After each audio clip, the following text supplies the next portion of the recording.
ఆటను ఇష్టపడి అతన్ని అభిమానించే పాతతరం వారిని కదిలిస్తే గంగోలీ గురించి గంటసేపైన బాహుబలి రేంజ్లో ఎలివేషన్స్ ఇస్తూ చెప్తారు.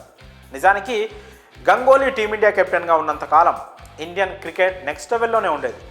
ఒకానొక టైంలో క్రికెట్ గాడ్ సచిన్ టెండూల్కర్ను కూడా బ్యాటింగ్లో డామినేట్ చేసే బ్యాట్స్మెన్ గాను, అలాగే కెప్టెన్సీలో గతంలో భారత క్రికెట్ చూడని ఒక కొత్త కెప్టెన్ను చూపించాడు దాదా.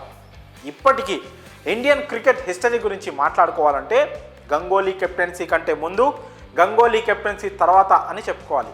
అంతలా తన మార్కును ఇండియన్ క్రికెట్పై చూపించాడు గంగోలీ.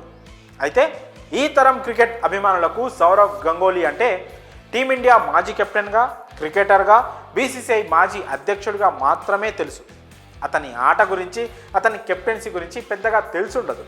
అలాగే అతని వ్యక్తిత్వం గురించి కూడా బహుశా చాలామందికి తెలుసుండదు. గంగూలీ ఎంత మొండివాడో అంత మంచివాడు. పైకి కోపిష్టిగా, కఠినంగా కనిపించినా అతనిలోని ఆ సున్నితత్వం చాలా తక్కువ మందికి మాత్రమే తెలుసు. అలా గంగూలీ మంచితనం ఏంటో తెలుసుకున్న ఓ పాకిస్తాన్ క్రికెటర్ దాదాకు ఫిదా అయిపోయాడు. ఒకప్పుడు అతనికి గంగూలీ అంటే అస్సలు ఇష్టం ఉండేది కాదు. ఒక విధంగా చెప్పాలంటే గంగూలీ అంటే ద్వేషం. మ్యాచ్ ఆడుతున్నప్పుడు, మ్యాచ్ అయిపోయిన తర్వాత కూడా దాదా ఎదురు పడితే కనీసం హలో కూడా చెప్పేవాడు కాదు. ఆ విషయాన్ని అతనే స్వయంగా ఒప్పుకున్నాడు. ఆ పాక్ క్రికెటర్ పేరు షక్లైన్ ముస్తాక్. దాదాపై అంతటి ద్వేషం ఉన్న ముస్తాక్ ఆ తర్వాత తన తప్పు తెలుసుకొని, అరెరే దాదాను అనవసరంగా అపార్థం చేసుకున్నానే అని సిగ్గుపడి తనకు తానే రియలైజ్ అయ్యి వెంటనే గంగూలీకి క్షమాపణలు చెప్పాడు.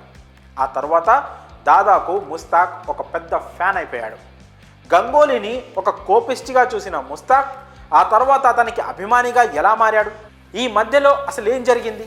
అది తెలుసుకుంటే భలే ఫీల్ ఉంటుంది. వింటుంటే ఒక సినిమా సీన్ ఉన్నట్టే ఉంటుంది, కానీ ఆ ఘటన నిజంగా జరిగింది.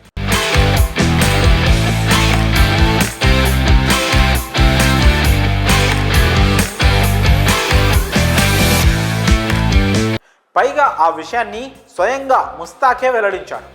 గంగూలీ మంచితనం ముస్తాక్కు ఎలా తెలిసింది అనే విషయాన్ని ఇప్పుడు మనం వివరంగా తెలుసుకుందాం. సాధారణంగా India versus Pakistan cricket match అంటే అది కేవలం క్రికెట్ మ్యాచ్ కాదు, అదో మినీ యుద్ధం. ఇప్పట్లా కాదు.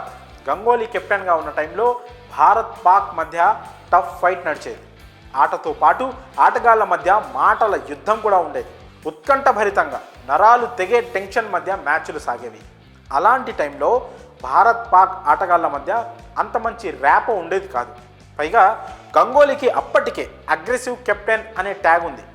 ఆస్ట్రేలియా లాంటి ఒక ఛాంపియన్ టీం కెప్టెన్ స్టీవాను టాస్ కోసం వెయిట్ చేయించాడంటే తెలుసుకోవచ్చు గంగూలీ ఎంత మొండివాడో. అలాంటి వ్యక్తిని చూస్తే ఎవరికైనా అతను కోపిష్టి అని అనిపించక మానదు. అలాగే పాకిస్తాన్ క్రికెటర్ షక్లైన్ ముస్తాక్ కూడా దాదాను చూసి ఇతను పెద్ద కోపిష్టిలా ఉన్నాడే అని అనుకున్నాడు. దాంతో దాదా ఎప్పుడు ఎదురుపడినా కూడా అతన్ని కనీసం పలకరించేవాడు కూడా కాదు. అయితే ఒకసారి ముస్తాక్కు మోకాళ్ళ సర్జరీ అయింది. ఆ సర్జరీ తర్వాత కోలుకున్న ముస్తాక్ ఇంగ్లాండ్ కౌంటీ క్రికెట్ ఆడేందుకు ఇంగ్లాండ్కు వెళ్ళాడు.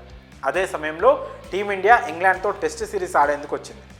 ప్రాక్టీస్ సమయంలో ముస్తాక్ను చూసిన గంగూలీ 2 కప్పుల్లో కాఫీ తీసుకొని ముస్తాక్ వద్దకు వచ్చాడు. గంగూలీ లాంటి ఒక బిగ్ ప్లేయర్ తన వద్దకు రావడంతో ముస్తాక్ కూడా లేచి నిలబడి దాదాభాయ్ అంటూ పలకరించాడు.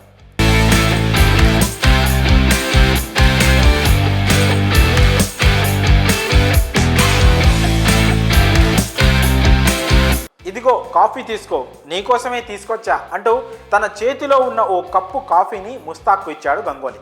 ఇద్దరు కలిసి ఓ 20 నిమిషాల పాటు మాట్లాడుకున్నారు. ఆ సమయంలో గంగూలీ మాట్లాడుతూ, నీకు మోకాలి గాయం అయినట్లు విన్నాను, ఇప్పుడు ఎలా ఉంది అంటూ దాదా చాలా ఆప్యాయంగా ముస్తాక్ను పరామర్శించాడు. 20 నిమిషాలు మాట్లాడుకున్న తర్వాత గంగూలీ అక్కడి నుంచి లేచి వెళ్ళిపోతున్న సమయంలో, అయ్యో ఇంత మంచి మనిషినా నేను ఇన్ని రోజులు అపార్థం చేసుకుంది అని వెంటనే రియలైజ్ అయిన ముస్తాక్ గంగూలీ చూపించిన ఆప్యాయతకు ముగ్ధుడైపోయాడు. దాదాను పిలిచి, నన్ను క్షమించు దాదా, ఇన్ని రోజులు నిన్ను ఇలా అపార్థం చేసుకున్నాను అంటూ వెంటనే గంగూలీకి క్షమాపణలు చెప్పాడు ముస్తాక్. అప్పటి నుంచి గంగూలీ అంటే ముస్తాక్కు ఒక ప్రత్యేకమైన అభిమానం. ఈ విషయాన్ని ఓ ఇంటర్వ్యూ సందర్భంగా ముస్తాక్ చెప్పుకొచ్చాడు.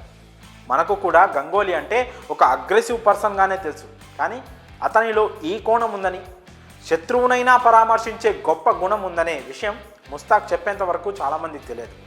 గంగోలీ అంటే గొప్ప కెప్టెన్, గొప్ప క్రికెటర్ మాత్రమే కాదు, గొప్ప మనసున్న మహారాజు కూడా. హ్యాట్స్ ఆఫ్ దాదా.